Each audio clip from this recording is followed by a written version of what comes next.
Here we are, recording, getting into it. Yeah, here we are. In our nature scene, the things that we both need for our hearts to be well. And I'm not gonna lie, it already feels better. Ideally, this is the ideal place to consult with somebody is in the woods, just I don't rock think table. everybody will agree, but I think the people who do agree will get it. Well, it's exciting that we are, coming together to try this podcast idea. And I mean, I think going back to TPA and our presentation together where we presented on, building a consultation group, it was just exciting to see so many people interested and curious, like, how do I do this in my practice? Hmm. Yeah, absolutely. Your entrepreneurial spirit and ideaing kind of says, hey, why don't we see if people would be interested in being a part of this on a scale that is more accessible from all over the place. So I think it's a really cool idea. I wonder maybe we could even talk out a little bit about just how our consultation group got formed together. Hmm. Yeah. What do you remember about it? Well, I remember trying to go into private practice full time starting in 2019, building my practice and then launching full private practice in like early January of 2020, thankfully before the pandemic fully kind of set in. But one of my early memories was just kind of like, oh crap, like I'm gonna feel pretty isolated. And coming from an agency, that was also kind of exciting to be like, hey, I get to be isolated and not have to deal with BS. But Anybody. yeah, but then there was that, other side of it that I'm like, okay, I want to be able to have people that I trust that I can consult with regularly. And then ding, ding, ding, you come in and you Hmm. have, some good ideas of just talking about already kind of being seasoned in private practice, just kind of, I think, sharing some of your experiences with me. Hmm. Hmm. It was that, it was destiny in that fall of 2020 where we were all burnout, unsure, lonely, Hmm. didn't know if we were doing it right or wrong, or if we were about to lose our license or get kicked out of insurance. Nobody knew, right? And so then it was, because we first met October, I think we looked it up, it was like October 8th or something was our first meeting. And Shannon, I knew Shannon from just life, and then we knew Martha, who was kind of in a similar place. I think she was in private practice. I don't remember for how long, but she was new to private practice at that time. And there was a familiarity that felt safe and comfortable. And it was also a pilot. Like, let's just see if this works. And here we are, what, 4.5 years later, and we have rarely missed a week, unless it's been planned, or we usually meet even if one person's out. So I think it's really been a pretty dedicated group, which is something that I need. My personality style, I am going to give you all I've got. And I just need to be met in that way, knowing that it's not wrong if people don't. But if I build my schedule around this, I want to know that I'm going to be met with that. And I have definitely been met with that over the past 5 years. Yeah. Well, and I remember too, when you had kind of, suggested like, what if we did a consultation group together and, just thinking it out and like who would be a part of it. I do remember, yeah, you knew Shannon and her clinical background being different from each of ours, and then Martha having a similar training background but different areas of interest. So I think Hmm. one thing I remember was it felt like, and we had a psychiatrist on in the group at that point. It just felt like we had a interdisciplinary approach, Hmm. people with different clinical backgrounds, with cultural backgrounds. I remember us having earlier conversations about wanting the group to be racially, ethnically diverse and diverse in different ways as well. Um, which I think was important for each of us, just having a group where we're not kind of getting into this group think Mm-hmm. place. I definitely think that we still are lacking in that part. Um, for better and for worse, I think, you know, I don't know if it's for better per se, but for neutral, I think it's two parts, right? The safety of what we've created is so consistent that to bring somebody else in maybe feels threatening to that, but also that safety may be the very thing that we need to protect against in terms of groupthink. And now that I'm thinking out loud about it, right, that we might need to be more challenging of our comfort zones on. And I think maybe what makes that more difficult is that it's always going to be one person bringing somebody else in. That person's going to have known them. And when we think about the group dynamics of this and the way that we've stuck a lot to um, kind of like traditional group theory, is that that may feel like an allegiance that no one else has insight into, right? And so I think that those things can make forming a consultation group, evolving a consultation group more challenging because by definition, those are against traditional group rules. But how do you do it if you don't break rules? Ooh, Mm. consultation dilemma number one I love in that. the group itself, but it just in group in group theory. How do you evolve a group without breaking some group rules? Yeah. Well, yeah, and I love that you're bringing in kind of group theory because I feel like that's what's helped our group go on so well is like maintaining, and I would say like norms and agreements, maybe rules are in that, but when members maybe struggled with the group norms that we established, attendance or sharing space or, Mm-hmm. giving too much advice, like I think we've been able to kind of talk that out, but that does feel like, similar to a therapy group, like Mm-hmm. how do you add new members and keep the safety of the group going while Mm-hmm. also recognizing like it's good to have new faces, it's good to have new people. I think one Mm-hmm. thing that we've maybe all been on the same page about though is like our membership of 4 to 5 people feels like really like the sweet spot in Mm-hmm. conversation and sharing space. So that's the dilemma is that we have a good group that attends regularly, but how big do you want the group to get to? Mm-hmm. Do you have a thought on that? I mean, I heard you say five is a sweet spot, and in our experience of having space and time, that feels correct. Knowing that a Yalom group is eight, 6 to 8 is the sweet spot, and that feels like a lot to Yeah. me. I think, we're currently at 4 and 4 feels tricky because if one person's out, okay, understandable. Hmm. If 2 people are out just from life, then it's like, do those other 2 people have enough commitment to keep meeting for that week? Where I Hmm. think if it's 5 people, at least a 3-person meeting feels less like one-on-one consultation than, Yeah, yeah, for sure. 2 other people.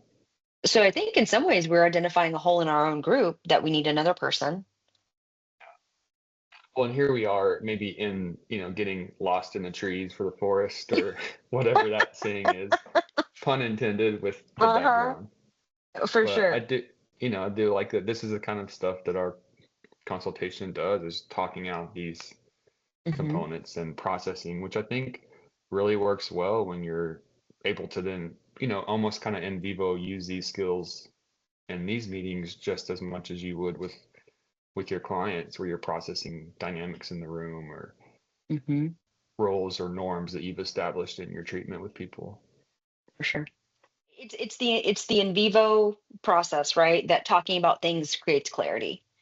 And I think if we don't have that space professionally, then we do get stuck in the forest of our own professional development. Oh, yeah. Right. So it's the group gets stuck, you get stuck individually. So how it just it's like those spaces are essential, which goes back to, I can't quote what the ethics code says about what we should or shouldn't be doing in terms of consultation. But I think if you asked anybody, they would say, oh, yeah, you need to be doing consultation. And then you say, okay, but are you part of a consultation group or do you just get it kind of when you need it? Yeah. Right? Like there's that sense of people are like, well, I mean, Yeah. yeah, ish. And it's not that they're unethical inherently, but it does Mhm. mean that they may not have that space where they can parse out and find the trail if they kind of got stuck. So, Or, we both got licensed back in the day when you still had to do an oral exam as part hmm of your licensure in Texas. And I remember in my oral exam, how important it was to be able to verbalize, like, well, and I would consult about this. And I remember one of the times the question was sort of about child abuse. And I said, well, I would consult with CPS to see if there's, any potential threat of abuse needing to, be reported. And the person was like, well, who is CPS? And I'm like, oh, Child Protective Services? Is this a trick question? But um, just that consult being really, I think, reinforced in our training that there's this, I think when you complete your training, there's almost this sense that you need to know what to do or like, be this expert. And I think that's actually when we need to consult the most because hmm we do know that, um, at least in the research, psychologists have a lot of bias and that they wait to consult often until severity gets too far along. So I really like just to normalize that we need to consult no matter where we are in our training, but probably even more later on when we typically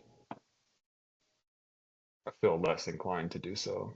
hmm The more confident you are, the more likely you need to consult, right? Like you think it would be the other way around, but I think that's what you're getting at, and that's what research shows is that the more confident you are, the less likely you are to consult, which may mean that you're siloing your awareness, your ability to be non-biased, your clarity, your judgment. Yeah. You know, this is an unpopular opinion, and I know that people had seemingly good reasons for getting rid of that oral exam, but it was as I'm approaching licensure in this very nebulous field, my oral exam helped me to feel ready to be licensed because I'm sitting there in that meeting and I don't, there are lots of concepts that go into why I did not have like a white coat syndrome in that space. So I want to be clear that that relates to a lot of privilege, especially since my reviewers were both white also.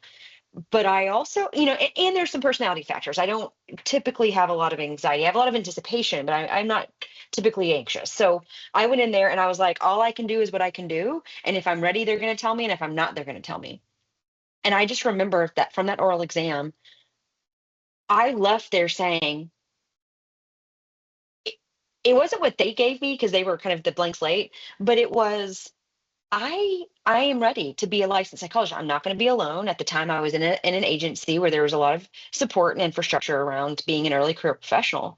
But I don't know that today's psychologists get that same reassurance, right? I got handed an envelope walking out of that dang building. I know that not everybody got an envelope right away. They may have gotten an email follow up or a letter in the mail. But I was in that. I think I was the last class of folks who did an oral exam, but I got my results instantly, and I remember opening that envelope on the way out of the building in Austin from the UT campus, and and it said I passed. I don't remember exactly. I probably have it somewhere. I'm gonna look for it after this. But I just remember saying, okay, I passed, and I knew I did, and I Mm. feel ready to do this work.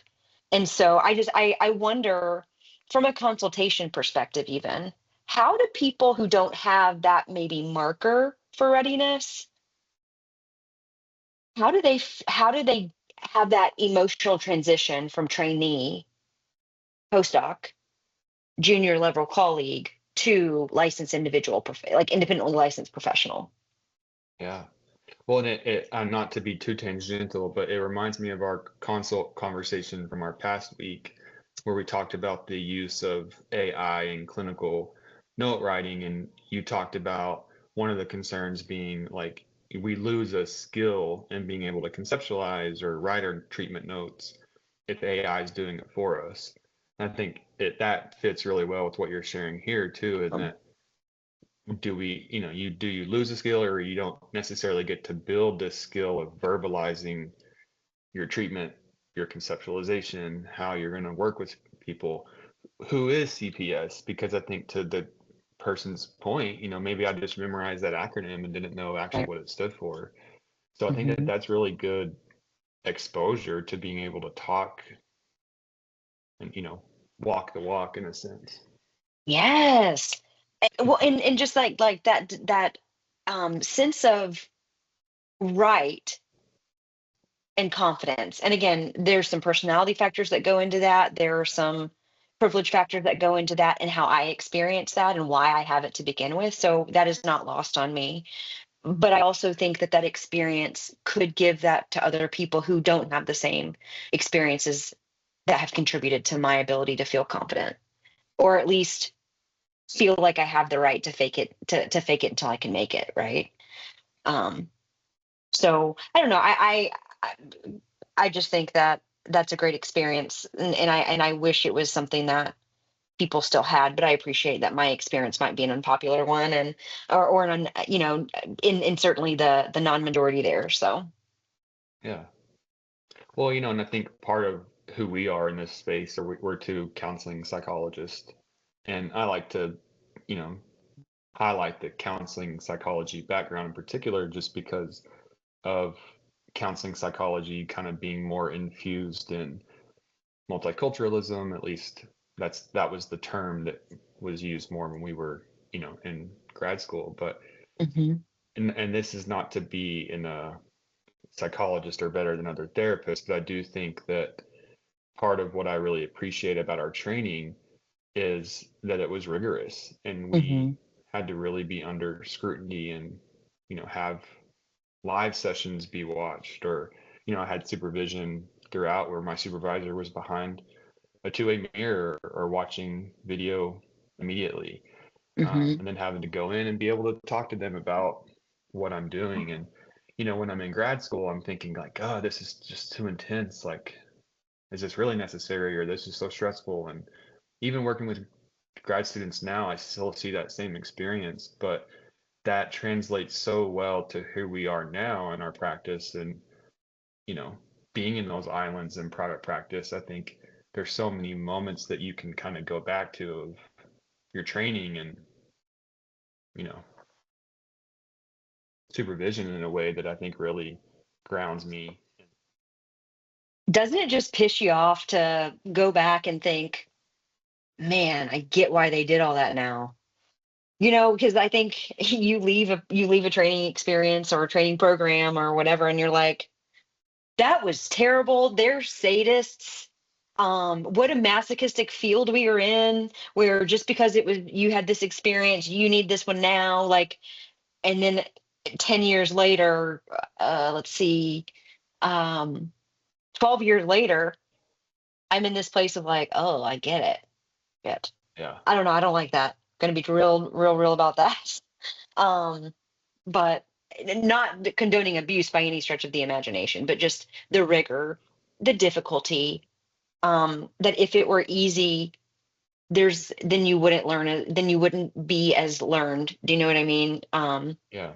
Hmm. So Well, I I think hear part of what I've experienced in private practice too that kind of connects to this is like, when you're building a practice, sometimes it can just be such a numbers game. Like, okay, I have to get 15 clients a week to meet my financial goal or to be able to live. And you. then like, Hmm. okay, I have 10 this week, I have 12 next week. But if you get too trapped in that numbers game, almost I think, at least for me, it's important to remind myself every day of like, we have people's mental health, we have people's lives in our hands, and not to give us too much power, but not to, you know, not acknowledge the power that we Hmm. have, especially with doctor titles. People really trust, what we're saying and what we're providing them. So I think that's just a constant reminder that like we're lucky to be in this role, but it's also really important to take it seriously and, you know, maintain that numbers piece and building a practice while also being patient with trusting, the service that you provide is most effective when you are grounded in who you are, when you're grounded in what you're doing and why you're Hmm. doing it. For sure. I think that's a good note on kind of the professional consultation side, the business side of consultation, right, in private practice, is that it is a numbers game, and it's a I think there's so many different aspects to either building a practice, maintaining a practice, determining if you want to stay in independent practice versus joining an agency or a group or something like that, that there is going to be kind of a threshold where you break even and where you make money.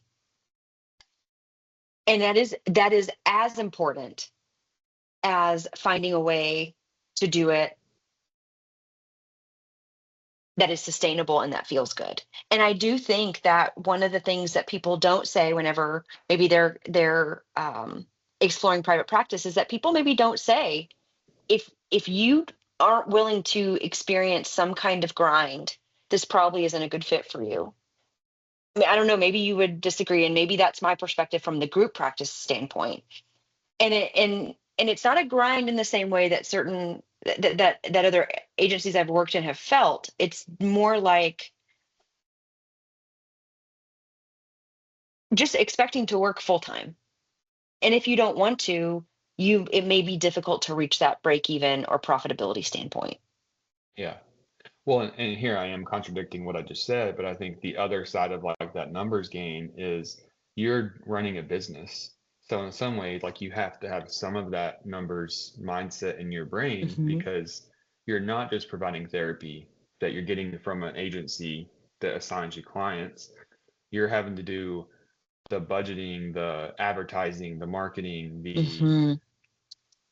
consults, and maybe this is where your private practice can look different and how ours looks different in terms of the support or who else is on your team to help you with Hmm. those. But um yeah, there's so much that makes it a full-time job. And but I do think that that's part of it for me. It's like some weeks I don't want to work full time, and I think that's the decision I get to make in terms of what can I let go of that week, or what can I let go of. Hmm. Hmm. I remember whenever I was building a practice and renting office space by the hour, I was exploring how many sessions do I need a month or a month to pay for monthly office rent? And it was in my mind, it was session per week, right? And so even, and that's just the way that we start to think about how many how many sessions this week can I not have to go do X, Y, and Z. I may or may not be spending money, nor am I making money, right? It's just such an interesting perspective where you learn to think about currency in that way.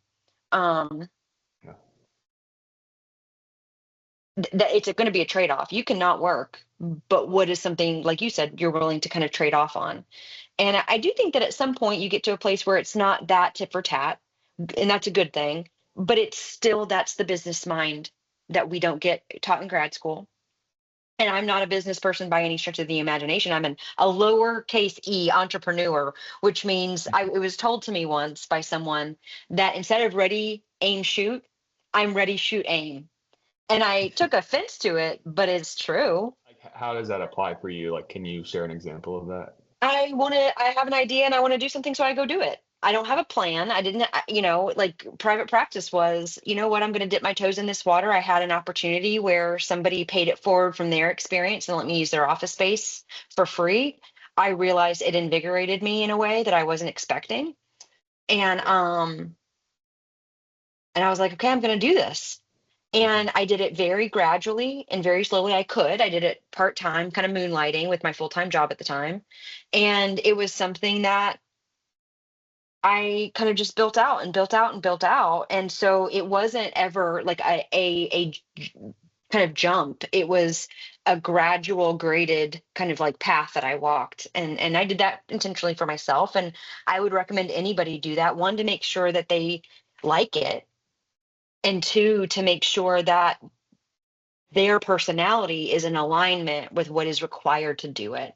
And so if if somebody isn't self-initiating, if someone isn't self-organizing, if someone isn't internally motivated, and that's not judgment, that's just difference.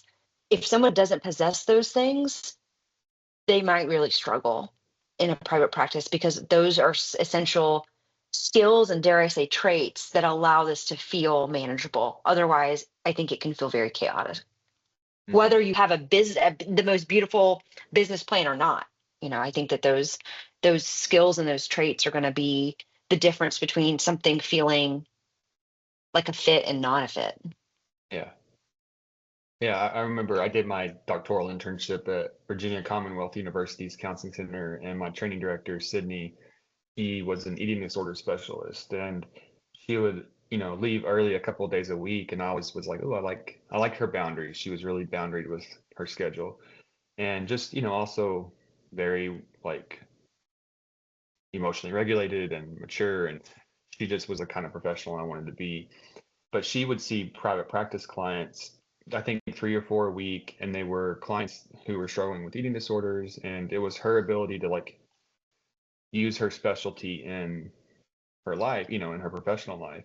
But she also did it for grocery money for her family, and that's how she Hmm. described it to us. And I remember thinking like, well, my goal was to have a side private practice, once I was licensed. I think it was like a 5-year goal, and Hmm. I wasn't thinking going full private practice at that time. And then so I did do that, and it was just very much on the side. I didn't even try to grow it. It was just this thing that I Hmm. had my Psychology Today profile, and if I got clients, I got clients. But I think at that time it was a struggle for me because I wasn't really thinking about going into it full time, and it Hmm. became sort of this hassle where I started to feel like I was working too much. Hmm. So I paused it for a few years, and I think, that allowed me to kind of miss it in some ways and really kind Hmm. of think about, okay, do I want to do this and do I want to do it full time? Yeah, yeah, absolutely.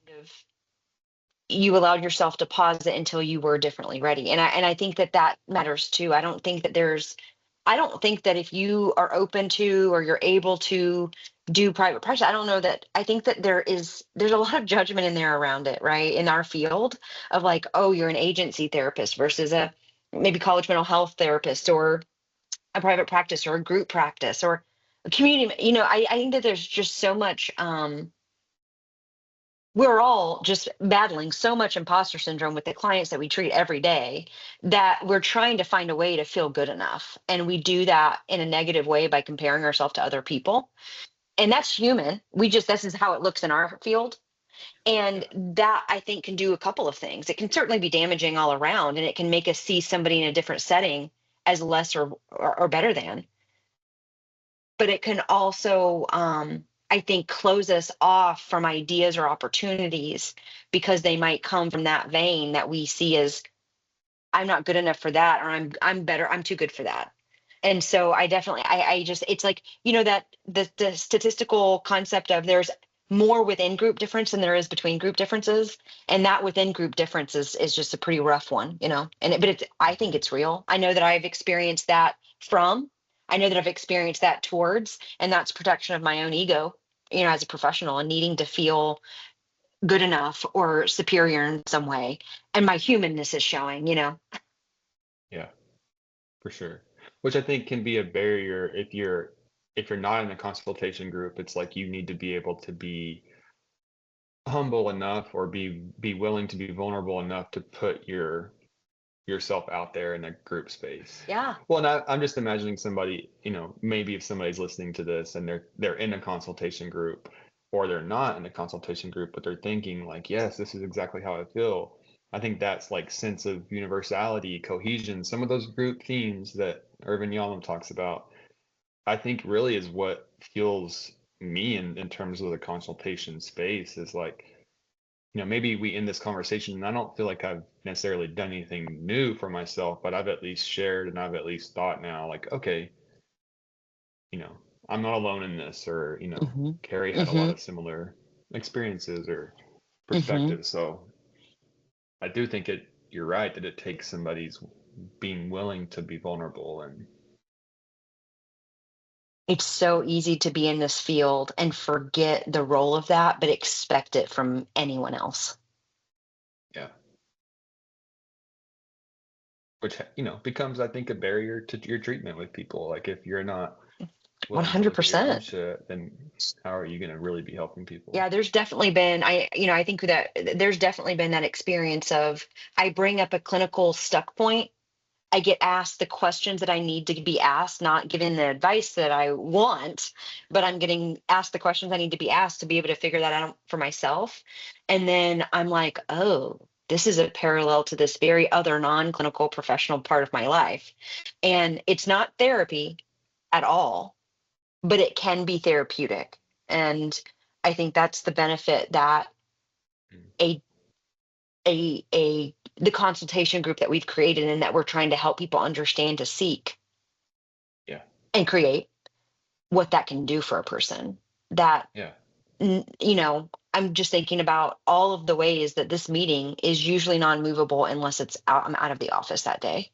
I'm not going to move it to schedule something else. I'm not going to cancel unless it's a true self-care need. So I don't know. I think about how special that is, and I want that for so many more people. And that's where this is born. It's like, well, how can we have our grocery money? That's part of it, and I don't think it would be authentic to not acknowledge that. But it's also about how can we help other people have this thing and create this thing for themselves that has been yeah. so beneficial.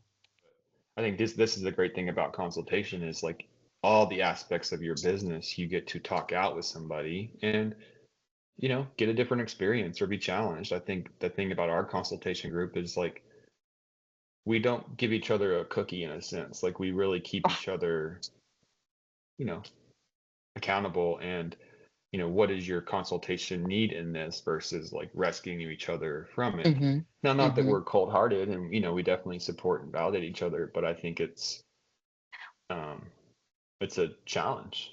You have to. Don't undersell that. We've been through PhD programs. We have a little masochist sadist in us in that regard too, that we're trying to work out. We're trying to massage that out. And the farther I get from graduate school, the less I feel the need for someone else to go through it. But don't get it Yeah. twisted. That's still there. And I'm not going to say which side I think you are on that side. Both, both. I think we're both. Yeah. Going through it is one side and being on the other side is the other. So anyway,